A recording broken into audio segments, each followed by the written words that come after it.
Welcome back. Now that we're settled into the new year, we may have already done away with our New Year's resolutions, but it doesn't have to be that way for our skin or our skincare. So here to help us break bad on unnecessary or even skin-damaging habits we've created and give us resolutions that actually work is dermatologist Dr. Renée A.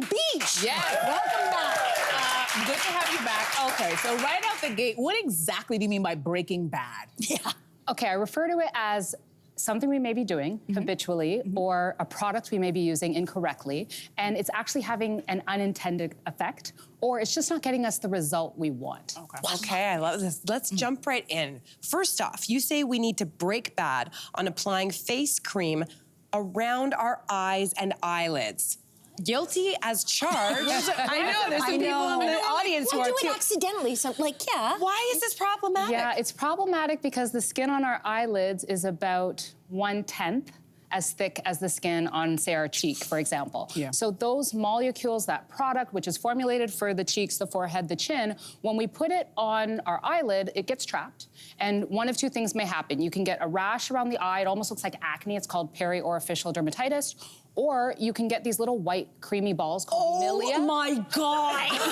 Sorry, I have those. And they're hard to get rid of. You have to come see me. Oh, well, see, what happens is I get them out myself and then get, like, scars on my face. Yeah. Sorry, this is life-changing. Okay, well, get ready for more life-changing because you've got some resolutions for this. Yeah, I think one of the things is if you don't have an eye cream, that's fine. Just put your face cream on your face and exclude the area around your eye or your eyelids. Okay. The other thing is if you do resolve to buy an eye cream, that's great. Just make sure that you're applying it very delicately with your 4th or 5th finger and not applying too much pressure to the area. And should you test it for somewhere else just in case you're allergic or no? You could. Ideally, that would mean putting it on your flexor arm for about 2 weeks, but most of the time, people don't necessarily need to do that. Okay, so let's stick with creams. Research has shown that putting estrogen cream on your face can improve elasticity and overall skin health, but you say it might actually do more harm than good. How so? This has been super popular. I've actually had requests for it in the office, and estrogen, we know, provides suppleness to the skin. It's soothing. The issue when we put it on our face is that we can actually evoke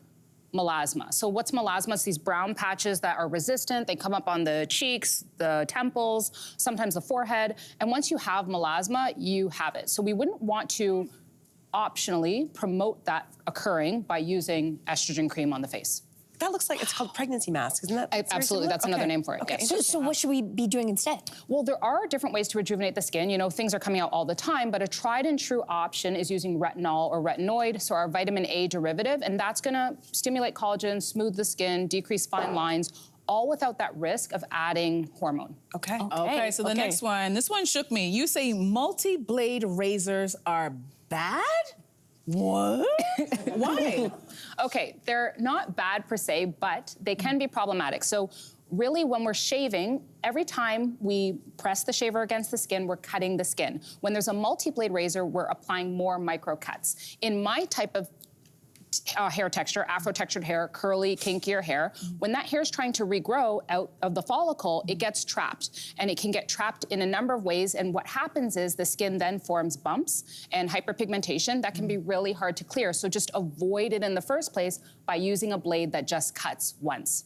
Okay. Wow. So that's the resolution? Yeah, so what's the resolution is single blade, short strokes, single direction.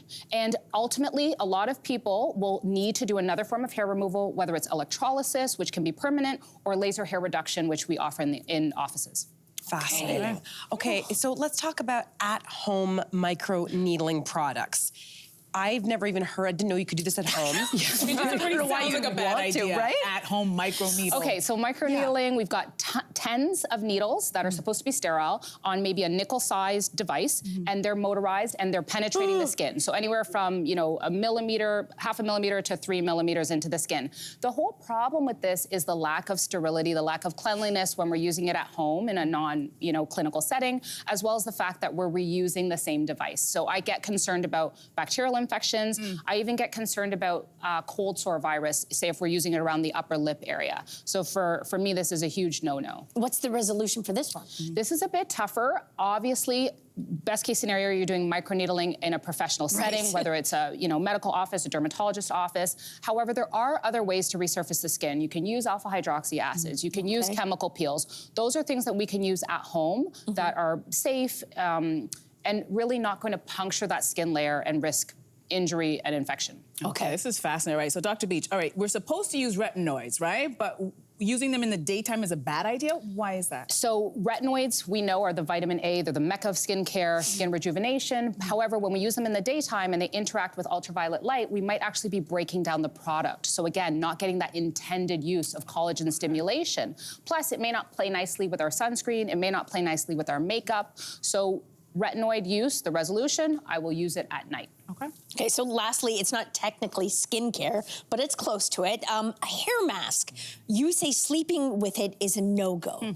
Yeah, so our conditioners are used to soften the hair, to make it more manageable, to make detangling nicer.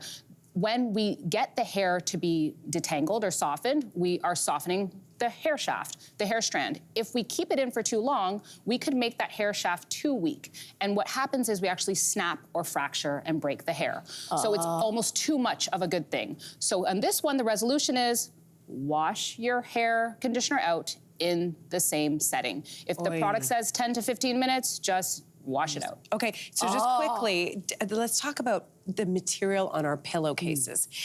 Does that impact our skin health, and how often should we be washing them? Okay, in a perfect world, our pillowcases would be silk. I'd put a close second to cotton, so natural fibers that aren't going to cause us irritation. However, cotton can be drying for our hair.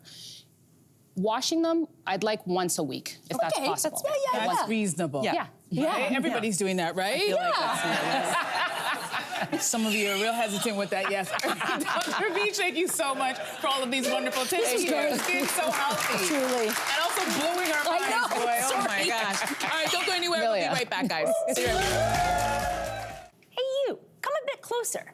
We've got so many more must-see interviews, spicy debates, lifestyle tips, and pop culture moments. So subscribe to our channel by tapping the logo below and don't miss out.